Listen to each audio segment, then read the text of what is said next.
How are UFC fights scored by judges? What are the criteria that MMA judges use to identify which fighter has won which round and in turn the fight? Well, as a relatively newer fan of the UFC, this was something I wanted to better understand so I could judge fights in real time more accurately myself. In today's video, I will be reviewing the judging criteria outlined in the Unified Rules of Mixed Martial Arts provided by the Association of Boxing Commissions and Combative Sports. The judging criteria outlined in these Unified Rules are what UFC judges score fights by.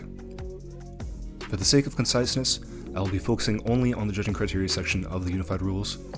There's a lot of extra material in the Unified Rules document related to fouls, if you are interested in reading up about that.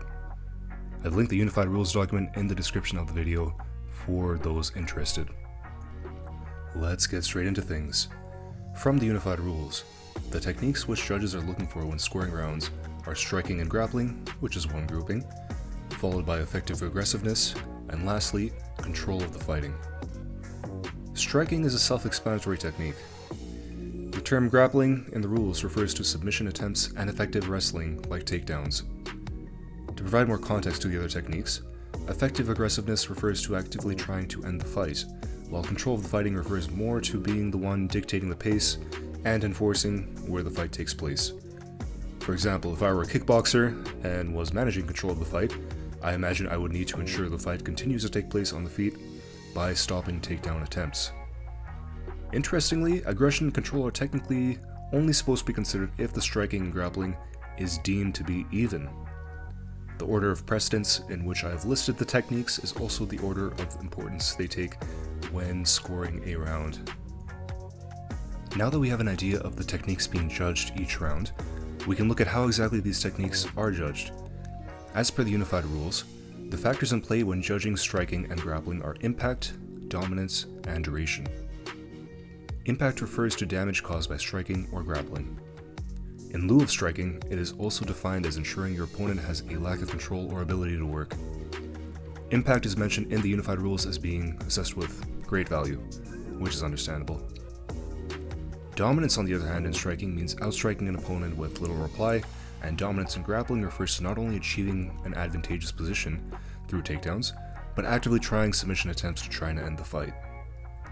Simply holding on to an advantageous position is not enough to be considered dominant. What you do with that position is also critically important. Lastly, duration is a self-explanatory indicator. It refers to how much time a fighter takes in a round to attack and impose his will, whether it be in the striking or grappling. Like boxing, MMA judges use the 10-point must system when scoring rounds of a fight. This means that 10 points must be awarded to the fighter deemed to be the winner of a round. The fighter deemed to be the loser of a round will be awarded either 9 points, 8 points, or 7 points, depending on how badly they lost the round. In other words, if a fighter was judged to have narrowly lost a round, they will still be awarded 9 points for that round. If a fighter was judged to have lost a round by a significant margin through impactful and dominant striking or grappling, they may only be awarded 8 or 7 points, depending on how badly they performed and for how long they were dominated in that round. A 10-10 round, or even round, is judged if there was no significant difference between the striking or grappling exchanges between both fighters.